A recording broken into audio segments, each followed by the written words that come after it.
Years എല്ലാവരും എക്സാമിന് വേണ്ടിയിട്ടുള്ള പ്രിപ്പറേഷനിലാണല്ലോ അല്ലേ? അപ്പോൾ നമുക്ക് ഏറ്റവും പ്രധാനമായിട്ട് അറിയേണ്ട കാര്യം എന്ന് പറയുന്നത് നമ്മുടെ സിലബസ് എന്താണ് എന്നുള്ളതാണ്.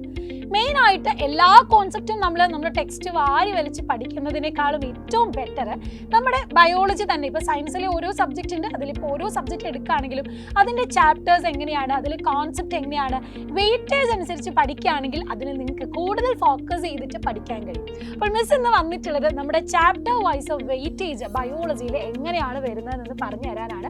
അപ്പോൾ അത് വെച്ചിട്ട് എങ്ങനെ എക്സാമിന് മാർക്ക് ഓറിയൻറ്റഡ് ആയിട്ട് പഠിക്കും, കോൺസെപ്റ്റ് ഓറിയൻറ്റഡ് ആയിട്ട് പഠിക്കും എന്നുള്ള ബെസ്റ്റ് സ്ട്രാറ്റജി പറഞ്ഞു തരാനും കൂടിയാണ്.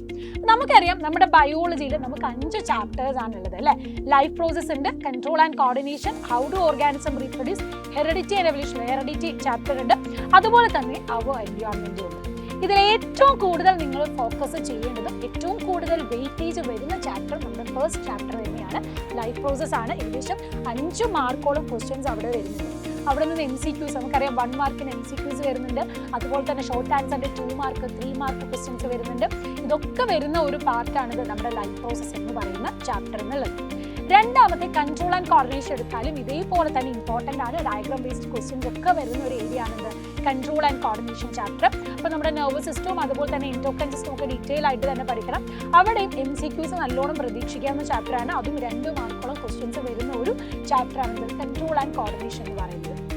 പിന്നീട് ഹൗ ഡു ഓർഗാനിസം റീപ്രൊഡ്യൂസ് ചാപ്റ്ററിൽ വരുമ്പോൾ അവിടെ 1 മാർക്കിനും അതുപോലെ തന്നെ നമ്മുടെ 4 മാർക്കിനും വരുന്ന ഒരു ചാപ്റ്ററാണ് ഹൗ ഡു ഓർഗാനിസം. അതായത് ഒരു 5 മാർക്കോളം നിങ്ങൾക്ക് എന്ത് ചെയ്യാം ഹൗ ഡു ഓർഗാനിസം റീപ്രൊഡ്യൂസ് എന്ന ചാപ്റ്ററിന് പ്രതീക്ഷ ചെയ്യാം.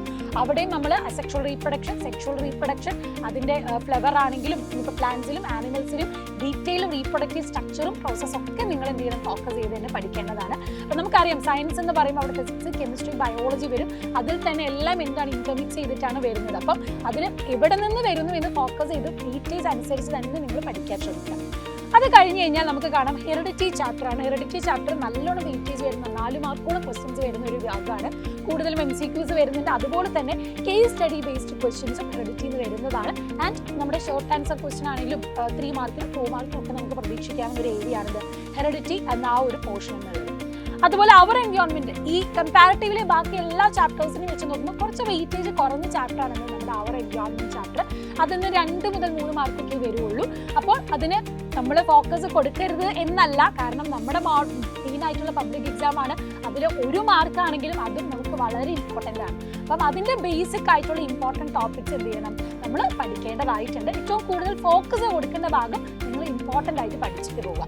പിന്നെ നമുക്കറിയാം MCQs പഠിക്കേണ്ടതാണ്. MCQs എന്ന് പറയുന്നത് നമ്മുടെ NCERT സിലബസ് വെച്ച് നോക്കുമ്പോൾ നിങ്ങളുടെ പബ്ലിക് എക്സാം ഏറ്റവും കൂടുതൽ നിങ്ങൾ കോൺസെൻട്രേറ്റ് ചെയ്യേണ്ടതാണ്. അതുകൊണ്ട് NCERT സിലബസ് നമുക്ക് നല്ല തറവായിരിക്കണം. ടെക്സ്റ്റ് ബുക്കിൻ്റെ ഇൻ ബിറ്റ്വീൻ ലൈൻസിൽ തന്നെ ഇൻഡയറക്റ്റ് ആയിട്ട് ക്വസ്റ്റ്യൻസ് വരുന്നതാണിത് MCQs. അതുപോലെ 2 മാർക്ക് ആണെങ്കിലും 3 മാർക്ക് ആണെങ്കിലും 5 മാർക്ക് ആണെങ്കിലും കേസ് സ്റ്റഡിക്ക് വരുന്ന ക്വസ്റ്റ്യൻസ് ആണെങ്കിലും നമ്മൾ കേസ് സ്റ്റഡി ഒക്കെ വരുവാണെങ്കിലും നമ്മൾ എന്ത് ചെയ്യുന്ന പാരഗ്രാഫ്സ് ഒക്കെ നല്ലോണം വായിച്ച് മനസ്സിലാക്കി എഴുതാനുള്ളത് ശ്രദ്ധിക്കണം. അപ്പോൾ ഇനി എക്സാമിനുള്ള ടൈം എന്ന് പറയുന്നത് നമുക്കിനി 4 മാസമൊന്നും കറക്റ്റ് ഇല്ല, ഒരു 3 മാസം തന്നെ കൂട്ടിയാൽ മതി. അപ്പോൾ ഈ മാസം കൊണ്ട് നമ്മൾ എന്ത് ചെയ്യണം, വെയിറ്റേജ് അനുസരിച്ച് ഏറ്റവും കൂടുതൽ ഇമ്പോർട്ടൻസ് കൊടുക്കേണ്ട ചാപ്റ്ററിൻ്റെ പ്രയോറിറ്റി കൊടുക്കുകയും അതിലുള്ള ടൈം എടുത്ത് മനസ്സിലാക്കുക. അതുപോലെ ഫ്ലോ ചാർട്ട്സ്, ചെറിയ നോട്ട്സുകൾ, കോൺസെപ്റ്റ് മാപ്പുകളൊക്കെ വെച്ച് നോട്ട്സ് ഒക്കെ പ്രിപ്പയർ ചെയ്ത് പഠിക്കുക.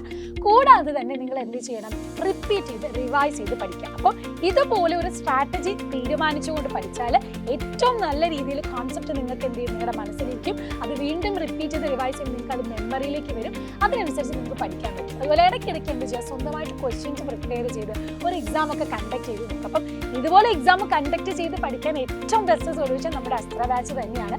കാരണം നമ്മളവിടെ ഇനി അങ്ങോട്ട് ഓരോ ചാപ്റ്റർ യൂണിറ്റ് ടെസ്റ്റുകൾ നടത്തും. അതുപോലെ ഇനി എക്സാംസ് അടുക്കുന്ന സമയത്ത് മോഡൽ ക്വസ്റ്റ്യൻ പേപ്പർ നടത്തും, റിവിഷൻസ് തുടങ്ങും, എല്ലാ ചാപ്റ്ററും റിവൈസ് ചെയ്തുകൊണ്ടിരിക്കും. നിങ്ങൾക്ക് തരാൻ പറ്റുന്ന മാക്സിമം പ്രീ-വൈക്യൂസ് നമ്മൾ തരും. അപ്പോൾ അതിനൊക്കെ നിങ്ങൾ അസ്ത്ര ബാച്ചിലേക്ക് വരിക. ജോയിൻ ചെയ്യാത്ത കുട്ടികളുണ്ടെങ്കിൽ തന്നിരിക്കുന്ന നമ്പറിലേക്ക് കോൺടാക്ട് ചെയ്ത് വിളിച്ചാൽ മതി. അപ്പം ഇനി ഉള്ള സമയം എന്ന് പറയുന്നത് ഒട്ടും നമുക്ക് മടി കാണിക്കാനുള്ളതല്ല, ഉഴപ്പാനുള്ള സമയമല്ല, ഫോക്കസ് ചെയ്യേണ്ട സമയമാണ്. നമ്മുടെ 10th എന്ന് പറയുന്നതിന് ഇമ്പോർട്ടൻസ് ഞാൻ ഇനി പറഞ്ഞു തരണ്ടല്ലോ. അപ്പം അതിനുള്ള ഫോക്കസ് ചെയ്ത് തന്നെ പഠിക്കുക. അതിനുവേണ്ടിയുള്ള എല്ലാ സപ്പോർട്ടും സൈലത്തിൽ നിന്ന് നിങ്ങൾക്ക് ലഭിക്കുന്നതാണ്. So wish you all the best.